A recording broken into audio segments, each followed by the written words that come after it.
I need a moment. I need to powder my nose.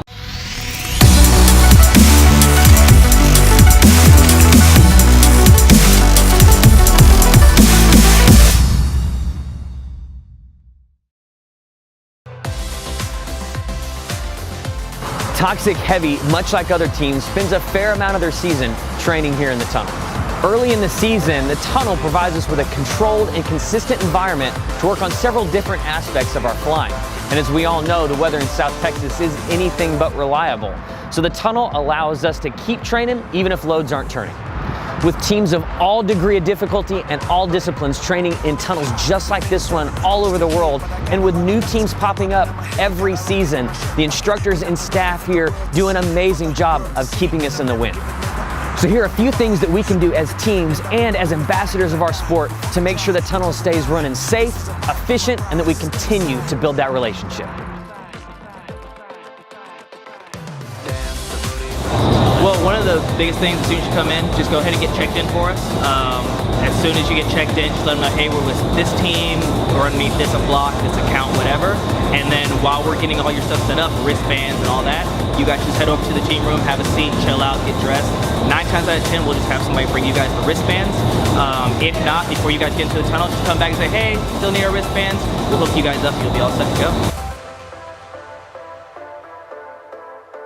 When it comes to communication, I tend to steer teams actually totally towards the instructor in the door, and the reason being is because the driver already has enough on his plate trying to pay attention to what's going on. We don't want to add distraction because he's definitely a crucial part in safety and keeping the current environment safe. It's going to be a couple different things: wind speed, you know, what's going to be happening in the tunnel, how many people are going to be in the tunnel. That way you're setting yourself up for success, and also creating an environment where, you know, the instructor and the flyers all know what's going on so they can work together rather than just, you know, a guessing game and a kind of improv session.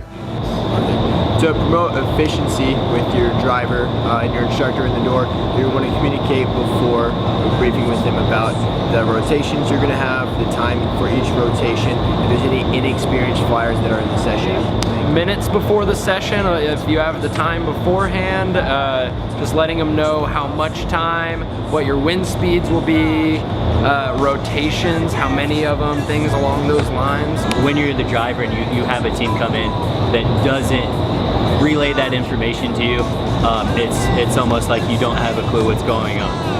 It's very frustrating. So just having the information is key. It keeps us on time.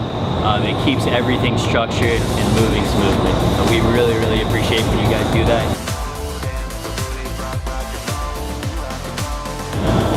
Safety first always, especially in the tunnel. We're always looking for to alleviate any hazards, any things like that. Being aware of the door, being aware of entering and exiting, sometimes launching in the door, even though I understand skydiving is unlimited room, all of that.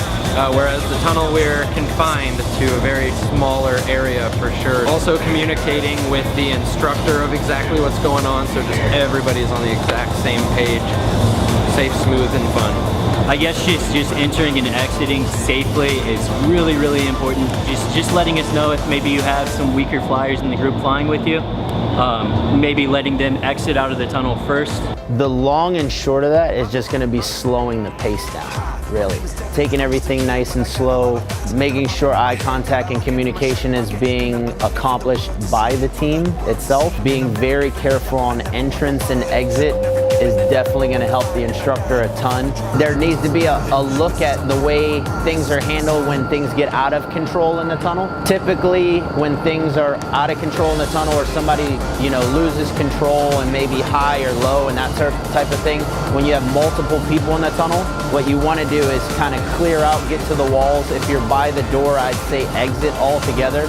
We want to give that person that is now lost control or is corked as much room as possible to regain their balance and rejoin the group. As an instructor myself, I want you to have fun, but at the same time, it's our responsibility to keep you safe.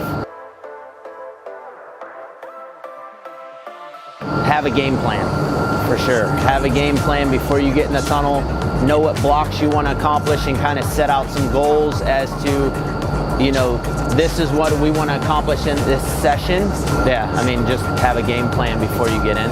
The flow of the day typically is pretty variable. You know, sometimes we run a little bit early, sometimes we run a little bit late.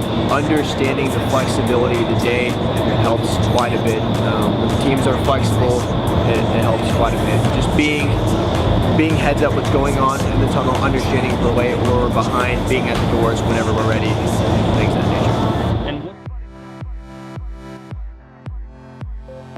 nature. Definitely be prepared. The more you can prepare outside of the tunnel and the more theory you're discussing and that type of thing, and the more time you can spend together is going to help. It's really important to look for small achievements, small improvements. I know for me and Dusty in Apex, it's like we had huge aspirations, and a lot of times you can get frustrated, you know, and lose sight that every time you come out of tunnel or every time you go back to review tape, you're making these gains. And it's about the accumulation of the small gains that's gonna take you to that next level. But game plan and then just setting expectations and setting goals for yourself is gonna be probably the most valuable thing I can say. And keeping those goals reasonable, you know, and recognizing the achievements as they come.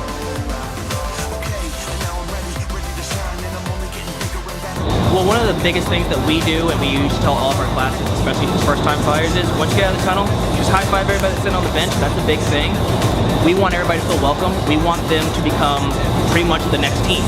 You know, we want them to get really invested. Even if they don't do real skydiving, at least they're invested in wanting to learn how to fly, building the community, building something we can all be proud of, because we want to make this sport a big sport. That's what we're looking for.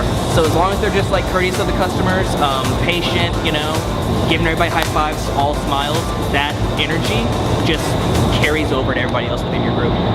Toxic Heavy's training is full steam ahead this season, and next month we have some brand new swag that we cannot wait to show you guys. So stay tuned and stay toxic.